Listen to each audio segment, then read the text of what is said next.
ಅಧಿಕ ಮಾಸದ 3 ವರ್ಷಕ್ಕೊಮ್ಮೆ ಬರುವ ಅತ್ಯಂತ ಶ್ರೇಷ್ಠ ಏಕಾದಶಿ ಪದ್ಮಿನಿ ಏಕಾದಶಿ.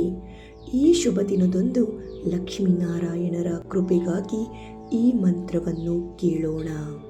ಭಕ್ತಿ ಭಾವದಿಂದ ಕೇಳಿ ಜಪಿಸಿದರೆ ನಮ್ಮೆಲ್ಲ ಇಷ್ಟಾರ್ಥಗಳು ಕೂಡ ನಾರಾಯಣ ಲಕ್ಷ್ಮಿಯ ಅನುಗ್ರಹದಿಂದ ನೆರವೇರುತ್ತವೆ.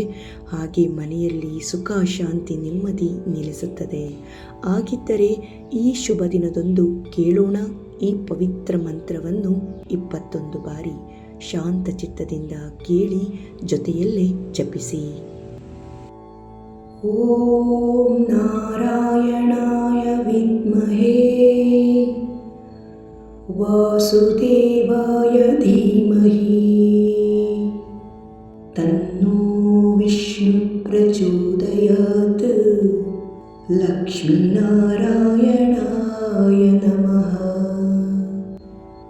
ಓಂ ನಾರಾಯಣಾಯ ವಿದ್ಮಹೇ ವಾಸುದೇವಾಯ ಧೀಮಹಿ ತನ್ನೋ ವಿಷ್ಣು ಪ್ರಚೋದಯಾತ್. ಲಕ್ಷ್ಮೀನಾರಾಯಣಾಯ ನಮಃ. ಓಂ ನಾರಾಯಣಾಯ ವಿದ್ಮಹೇ ವಾಸುದೇವಾಯ ಧೀಮಹಿ ತನ್ನೋ ವಿಷ್ಣು ಪ್ರಚೋದಯಾತ್. ಲಕ್ಷ್ಮೀನಾರಾಯಣಾಯ ನಮಃ.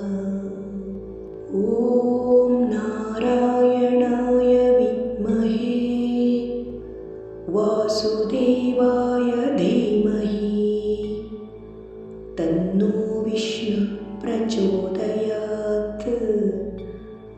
ಲಕ್ಷ್ಮೀನಾರಾಯಣಾಯ ನಮಃ.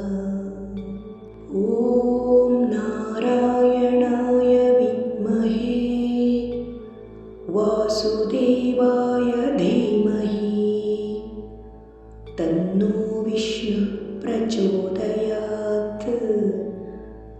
ಲಕ್ಷ್ಮೀನಾರಾಯಣಾಯ ನಮಃ. ಓಂ ನಾರಾಯಣಾಯ ವಿದ್ಮಹೇ ವಾಸುದೇವಾಯ ಧೀಮಹಿ ತನ್ನೋ ವಿಷ್ಣು ಪ್ರಚೋದಯಾತ್. ಲಕ್ಷ್ಮೀನಾರಾಯಣಾಯ ನಮಃ. ಓಂ ನಾರಾಯಣಾಯ ವಿದ್ಮಹೇ ವಾಸುದೇವಾಯ ಧೀಮಹಿ ತನ್ನೋ ವಿಷ್ಣು ಪ್ರಚೋದಯಾತ್. ಲಕ್ಷ್ಮೀನಾರಾಯಣಾಯ ನಮಃ. ಓಂ ನಾರಾಯಣಾಯ ವಿದ್ಮಹೇ ವಾಸುದೇವಾಯ ಧೀಮಹಿ ತನ್ನೋ ವಿಷ್ಣು ಪ್ರಚೋದಯಾತ್. ಲಕ್ಷ್ಮೀನಾರಾಯಣಾಯ ನಮಃ. ಓಂ ನಾರಾಯಣಾಯ ವಿದ್ಮಹೇ ವಾಸುದೇವಾಯ ಧೀಮಹಿ ತನ್ನೋ ವಿಷ್ಣು ಪ್ರಚೋದಯಾತ್. ಲಕ್ಷ್ಮೀನಾರಾಯಣಾಯ ನಮಃ. ಓಂ ನಾರಾಯಣಾಯ ವಿದ್ಮಹೇ ವಾಸುದೇವಾಯ ಧೀಮಹಿ ತನ್ನೋ ವಿಷ್ಣು ಪ್ರಚೋದಯಾತ್. ಲಕ್ಷ್ಮೀನಾರಾಯಣಾಯ ನಮಃ. ಓಂ ನಾರಾಯಣಾಯ ವಿದ್ಮಹೇ ವಾಸುದೇವಾಯ ಧೀಮಹಿ ತನ್ನೋ ವಿಷ್ಣು ಪ್ರಚೋದಯಾತ್. ಲಕ್ಷ್ಮೀನಾರಾಯಣಾಯ ನಮಃ. ಓಂ ನಾರಾಯಣಾಯ ವಿದ್ಮಹೇ ವಾಸುದೇವಾಯ ಧೀಮಹಿ ತನ್ನೋ ವಿಷ್ಣು ಪ್ರಚೋದಯಾತ್. ಲಕ್ಷ್ಮೀನಾರಾಯಣ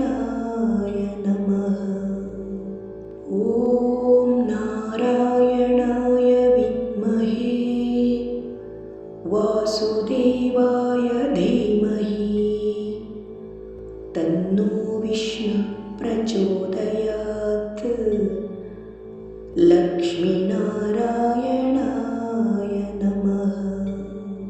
ॐ नारायणाय विद्महे वासुदेवाय धीमहि तन्नो विष्णु प्रचोदयात् लक्ष्मीनारायणाय नमः। ॐ नारायणाय विद्महे वासुदेवाय धीमहि तन्नो विष्णु प्रचोदयात् लक्ष्मीनारायणाय नमः। ॐ नारायणाय विद्महे वासुदेवाय धीमहि तन्नो विष्णु प्रचोदयात् लक्ष्मीनारायणाय नमः। ॐ नारायणाय विद्महे वासुदेवाय धीमहि तन्नो विष्णु प्रचोदयात् लक्ष्मीनारायणाय नमः। ॐ नारायणाय विद्महे वासुदेवाय धीमहि तन्नो विष्णु प्रचोदयात् लक्ष्मीनारायणाय नमः। ॐ नारायणाय विद्महे वासुदेवाय धीमहि तन्नो विष्णु प्रचोदयात् लक्ष्मीनारायणाय नमः। ॐ नारायणाय विद्महे वासुदेवाय धीमहि तन्नो विष्णु प्रचोदयात् लक्ष्मीनारायणाय नमः। ॐ नारायणाय विद्महे वासुदेवाय धीमहि तन्नो विष्णु प्रचोदयात्